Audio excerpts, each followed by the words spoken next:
And on today's show, how performing a long-term care analysis can jumpstart a first interview with baby boomers.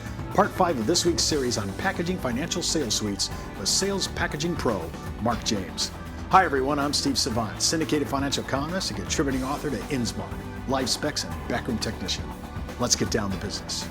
Welcome to the show, Mark. Steve, thanks for having me. I know when I'm looking at different things of retirement, one of the things that really comes up all the time is, what about long-term care? And I want you to speak to this because I think this is really neglected. Most of our consumers and even advisors don't seem to address this, and this is really important. It is very important because of how it can blow up somebody's retirement if they are not protected for long-term care. There's a greater than 75% chance that you will have a long-term care stay during your retirement. So it's very important that consumers are prepared. I think it can even be exacerbated. We have people that are going to be living way past the averages. They could be 85, 90. In fact, Willard Scott, I think, celebrates a handful of Americans that turn age 100 on his show when he used to do it. It'd take him about probably 90 minutes a day, 365 days a year, just to say happy birthday to centurions. So this is an issue. Very important. Longevity is an issue as well in our retirement, of course, as well as the need for long-term care. You know, a husband and wife or a couple living together, there's a greater than 50% chance one of them will live to be over the age of 92. So longevity is really, really important. And of course, long-term care plays a big part of being able to survive that. Well, if longevity is the number one risk in retirement, it only exacerbates an issue like long-term care and the needs for extended care coverage. Yeah, very much so, because if we don't prepare for that long-term care stay or need, it can really blow up our ability to retire successfully. It can blow our nest egg up.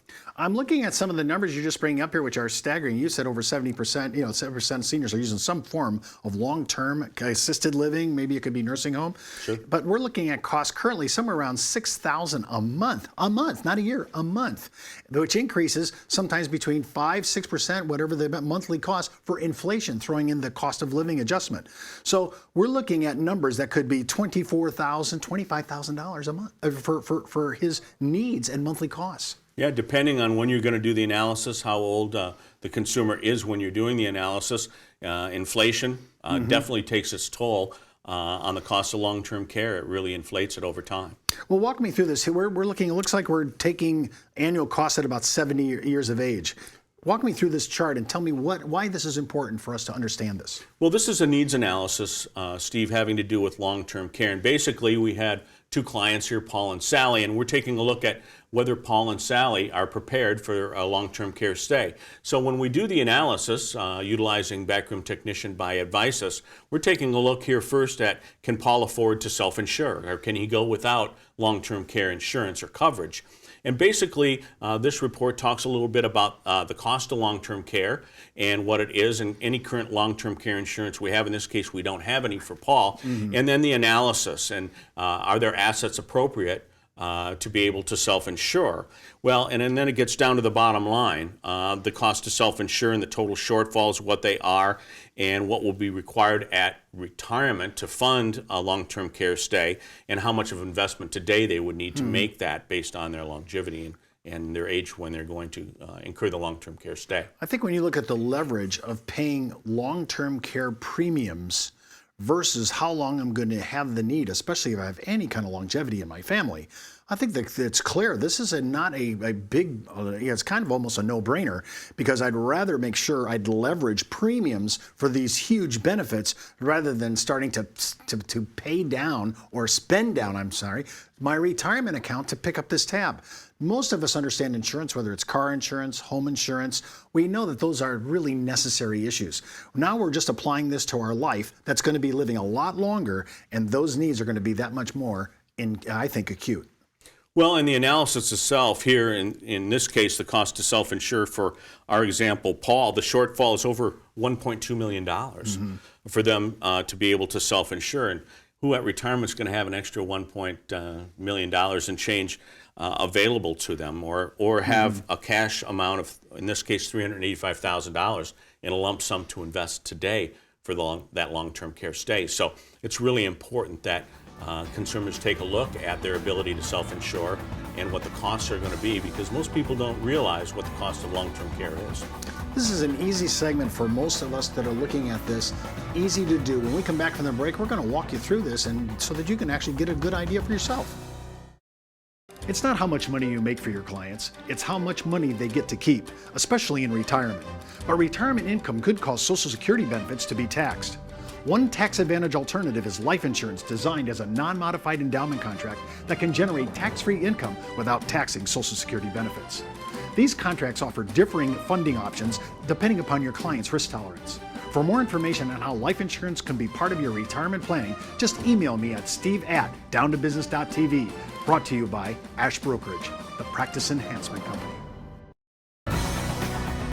Welcome back to the second segment. Of course, I'm with Mark James. Mark is walking us through long-term care. This is a great little module that you can use and really assess if you're, whether you're an advisor or a consumer, you can assess that. And now, of course, we looked at, I always think about the one person, dad's not going to be there. He usually dies before mother. But we're doing both of them. The first we did the husband, now we're doing the wife.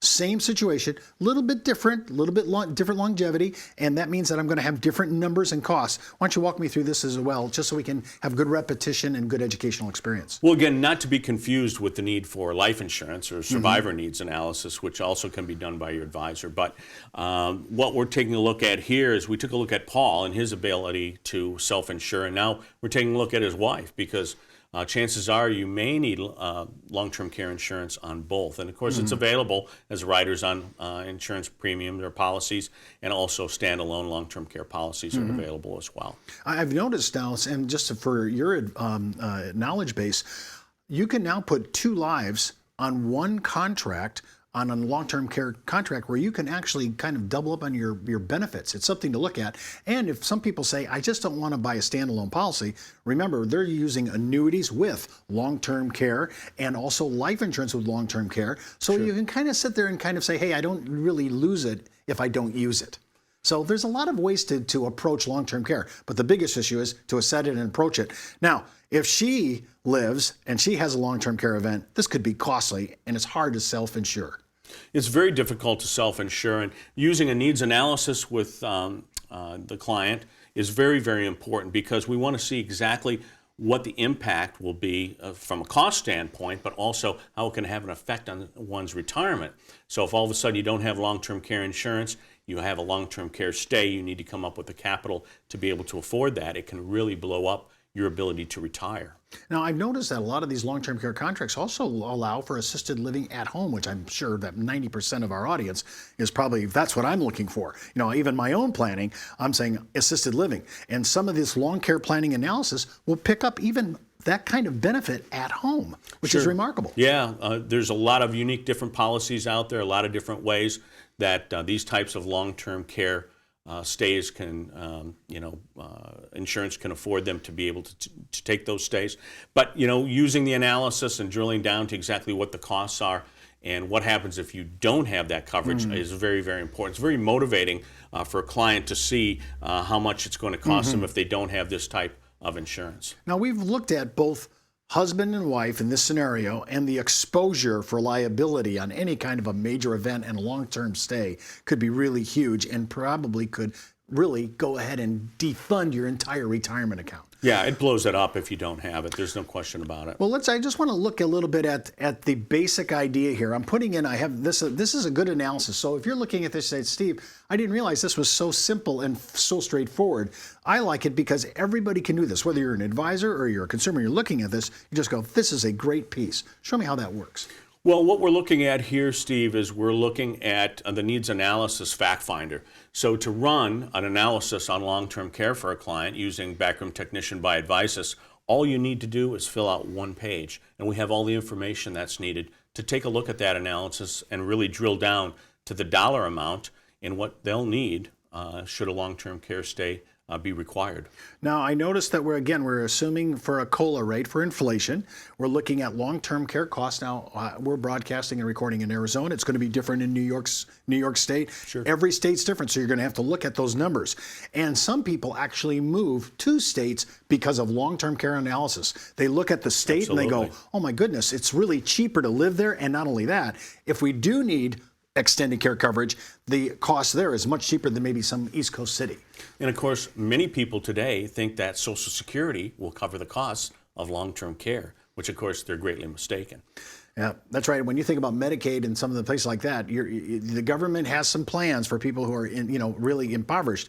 But for middle-class Americans, I just don't see that working. No, it's not covered. And basically what we do here, Steve, to run the analysis is put in their personal data, of course, the client's name, dates of birth, their retirement age.